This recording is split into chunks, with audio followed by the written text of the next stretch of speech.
Yan guys, wala ng intro. Ngayon may gagawin tayo guys, 55 inches. Yan guys, hating gabi na to guys, pinapunta kami ng customer. Yan, rush daw kasi kailangan daw magamit nila. Yan guys, pinagawa na nila sa service center. Ngayon, pumayag naman siya sa ganong price kaya pumunta kami. Yan. Ang bayad niya sa amin dyan, bigyan ko ng idea, 13,000. Yung cash na binayaran niyan guys. Talagang si Didi Sir na magawa lang talaga yung TV niya. Yan, 11 PM kami pinapunta dyan guys, hating gabi na. Yan, pinabuksan natin kay Raymar Sisista. Yan, nakikita nyo guys, nasa bigating kondo sila guys.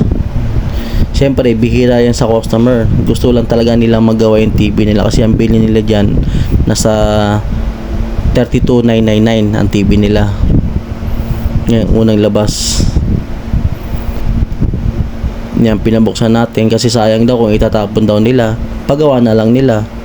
Yan. Yan guys, galing na yan sa service center, kinuha lang nila. Yan guys, binuksan ko na, na troubleshoot ko na. Buti na lang yung isang side, okay na okay pa guys.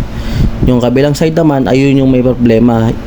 Doon tayo nag-blocking guys. Yan guys, mabilis ang video na lang, hindi ko pinakita kung paano ko siya ginawa dahil madali na lang yun. Ayan guys, okay na yung display. Alright, malinis na guys.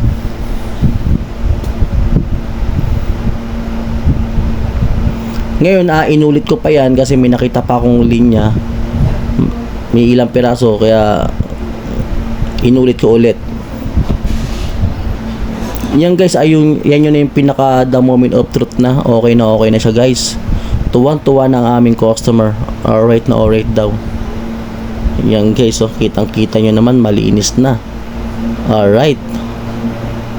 Nagagamit na nila guys. Makikita nyo yun guys, yung binayad nila sa amin. Talagang cash talaga.